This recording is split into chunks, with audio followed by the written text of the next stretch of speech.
And now talking weather, Chief Meteorologist Don Slater is here, and Meteorologist Ashley Baylor, and earlier did a Facebook Live, and you were saying that we are not out of the woods yet, so there is still rain that we can expect tonight. Yes, there's still rain, but more importantly, I think, is the tide now. The tide is holding steady right about at nuisance tidal flooding, but the thing about it is that we've also had a lot of rain. We've had 6 inches of rain across most of the south side right now and into eastern North Carolina. So the tide is going to remain up and get even higher. It'll get to moderate tidal flooding levels coming up in the next several hours. Here's what's going on with Matthew. We'll cover that first. This thing moved a little farther northward than was expected, and again, yeah, as of yesterday, it was expected to make it on up to about Charleston, between Charleston and about Myrtle Beach, and then head eastward from there on out to sea. Well, it's about 50 miles farther northward and moving east-northeastward at 14 miles an hour. 75-mile-an-hour winds out of this thing, and again, it's likely to continue by 4 o'clock to be due south of Cape Hatteras by 60-70 miles. So again, it is indeed closer. Sunday morning at 8 o'clock, 75-mile-an-hour winds, but it's extra tropical. It gets caught up into some cooler air, and it loses its tropical characteristics. 8 o'clock in the evening, 65-mile-an-hour winds. There's where it is by Monday morning, 50-mile-an-hour winds, and then it just plain falls apart with 40-mile-an-hour winds by Monday evening. More importantly for right now, what's going on with this storm in terms of the rainfall. Center of the storm, you can see it right on into here. That's right about where it is, and that storm, again, is likely to continue toward the northeast or east-northeast and move on out to sea. It's moving east-northeastward at about 14 miles an hour. There are bands of rain. We're going to show you what's going on with those rains that have been moving on through the Hampton Roads area. And really, the south side has gotten hit really hard with wave after wave after wave of rainfall moving on through, and then on down to Bertie County and Chowan County, seeing some very heavy rain. The rest of North Carolina, yeah, you've seen some rain, but it hasn't been as heavy. I want to show you what's going on in terms of this particular area. What we've got going on out of this is a front, which was basically stuck over the top of the Hampton Roads area during the evening hours, and then this area of rain right here, it's speared on into about the Edenton area, and with one air mass hitting another air mass, kaboom, that blossomed into a big area of rain, over 3 inches of rain in just about an hour's time, for example, in that particular case. So again, a lot of rain there. Also, some of these rain bands have moved on up into the Hampton Roads cities, and remember how I showed you where that front was? Well, that front acted as a focal point for a lot of rain.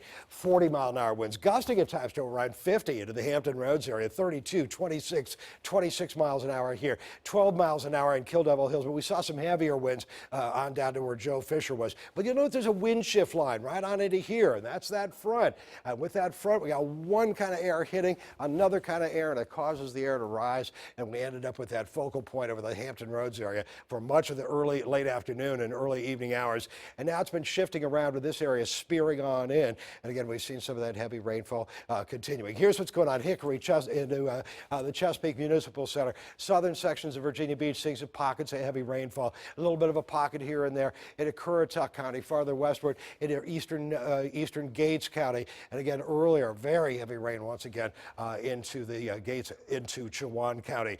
Here's what's going on in the bigger picture. Eastern Shore, not as much on up toward Williamsburg, and Richmond has had actually a little bit more rain than the Williamsburg area has. Williamsburg, you've had some rainfall. Here's the spin of this whole thing, and once again, the center of the storm is right about here, and it's moving east-northeastward. It's very loosely based. You can see it's moving in that direction, and we've got an inflow going on right on into here, all the way on up into our part of the world, with a front still across the top of our area. And again, that could still provide the impetus for a lot more rainfall moving on through. Now, with more on what we can expect in terms of tides, winds, everything else, we got it all for you. Here's my colleague, Ashley Baylor. Ashley?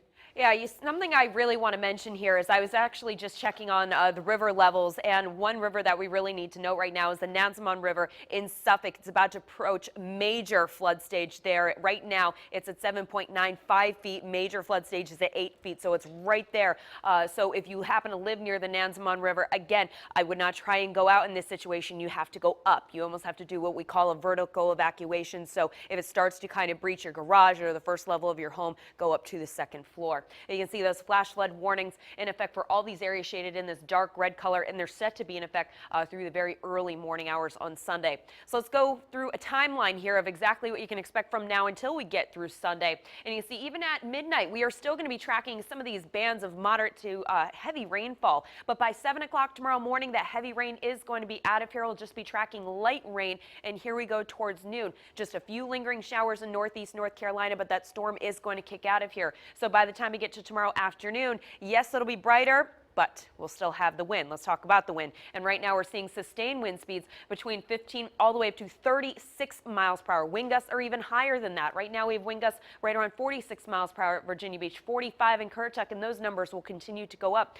So as we go through the overnight hours, expect sustained wind speeds between 25 to 35, gusting to 50, maybe even 60 at times. And of course, yes, we have to talk about tidal flooding here. You can see the water's already out there. We're expecting moderate tidal flooding as the tide comes up at about 3 o'clock in the morning. And then once again, we'll be dealing with moderate tidal flooding around 3:45 tomorrow afternoon. Stay safe.